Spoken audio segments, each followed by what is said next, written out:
बिस्मिल्लाहिर्रहमानिर्रहीम আসসালামু আলাইকুম। Hi guys, welcome to my blogging channel. তো এখন রাত, তো রাতের রান্নাবান্নাটা আর কি সেরে নিচ্ছি। পাঙ্গাস মাছ দিয়ে একটু লাউ রান্না করেছি, তো এই পাতলা ঝোলটা দিয়ে আর কি রাতের খাওয়া দাওয়াটা শেষ করে নিব। তো খাওয়া দাওয়া শেষ করে আজকে দুটো 3 পিস আর কি ব্লগটা ইস করে তারপরে ঘুমাবো রাত্রি। তো রাত্রে ঘুমাইতে ঘুমাইতে মনে হয় যে 1:30টা বেজে যাবে। তো এইখানে আমি একটা ওড়না করে নিচ্ছি, তো ওড়নার চার সাইডে আমি পার করে নিচ্ছি।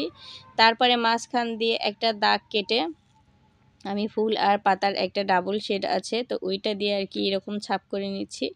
তো আমি 2 কালার দিয়ে করেছি। এই 2টা কালার আর কি আমি ইউটিউবে এক আপুকে করতে দেখেছি, তো আমার অনেক ভালো লেগেছিল। কারণ আমি তো কোনো কোর্স করিনি, তো আমি ইউটিউব থেকে দেখেই আর কি এই ব্লগটা শিখেছি। তো যে কোনো মেয়ে চাইলেই তার চেষ্টাকে কাজে লাগিয়ে সে কিছু না কিছু করতে পারে। তবে আমি যদি মনে হয় একটু শহর সাইডে থাকতাম, তাহলে আমার এই 3 পিসগুলো আমি সেল বেশি করতে পারতাম। তো গ্রাম সাইডে অতটা সেল হয় না, তো টুকটাক বিজনেস আমার অনেক কিছু মিল করে আমি অনেক কিছুর বিজনেসই টুকটাক করে করি।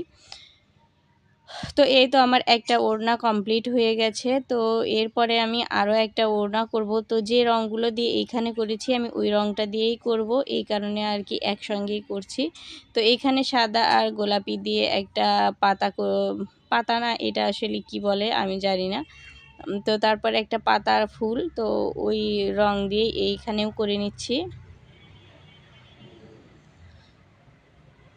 তো এই কাজগুলো যখন আমি শিখি তখন বন্ধুরা আমার অনেক রং নষ্ট হয়েছিল। আমি প্রথম যেহেতু আমার কোনো প্রশিক্ষণ নেই, তো আমি অনেক টাকার রং কিনে নিয়েছিলাম। তো যেই কারণে আমি প্রথমেই আর কি এইটাতে লস খেয়েছিলাম। তো তারপরে আলহামদুলিল্লাহ আমি পরবর্তীতে কাজ করে আর কি ওই রঙের টাকাটা আমার উঠে গেছে, তো আমার লসটা মেকআপ হয়ে গেছে। তো আসলে মানুষ ভুল করেই কিছু শেখে, ভুল না করলে কখনো ভালো কিছু শেখা যায় না। তো আপনাদের ভালো লাগলে চ্যানেলটিকে সাবস্ক্রাইব করে পাশেই থাকবেন।